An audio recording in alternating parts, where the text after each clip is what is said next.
كي تكون انت متدين في وقت الشباب راك شوف تقول، راك تقول ربي شوف انا نورمالمون نزهه بصح ما حبيتش نزهه على جالك. نورمالمون انايا راني داير شحال من علاقه غير شرعيه، راني نتمتع بالبنات بصح ما حبيتش ندير ولم المس امراه لا تحل لي من اجلك يا الله.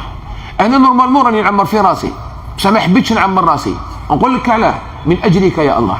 انا الان نورمالمون راني ندير بزاف عفايس، راني راح نحوس وما يهمنيش ندخل الملاهي، ندخل الاماكن مشبوهه، ندخل شحال من بلاصه بصح ما حبيتش ندخلهم. شحال من حاجه احنا رانا محرومين منها، شحال حاجه ما دخلناهاش، شحال حاجه ما رحنا لهاش. علاه؟ فيها لغنه، فيها اختلاط، يجوا عندك نساء، يجوا كذا، ما نحبوش.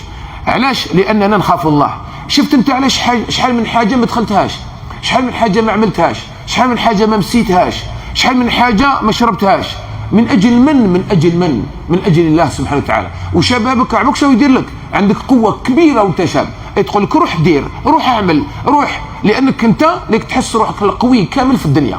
اللي راهم صغار عليك ضعاف عليك، واللي راهم كبار عليك ضعاف عليك، انت هو القوي. ومع ذلك ما شاء الله شديت نفسك ومشيت لبيت الله واطعت الله وخليت هذه الشبيبه كامله من اجل من؟ الله.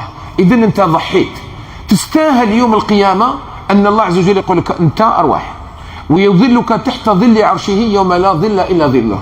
اتصور البدايه راح تتحاسب، راك انتيا في مكانه عاليه عند الله في ظله يوم لا ظل الا ظله. اما لا كيفاش راح تكون العاقبه؟ اكيد انك ستعبر الصراط، اكيد انك ربي ما يرميك في النار، اكيد انك ستكون من اهل الجنه باذن الله. نسال الله يجعلنا واياكم من اهلها.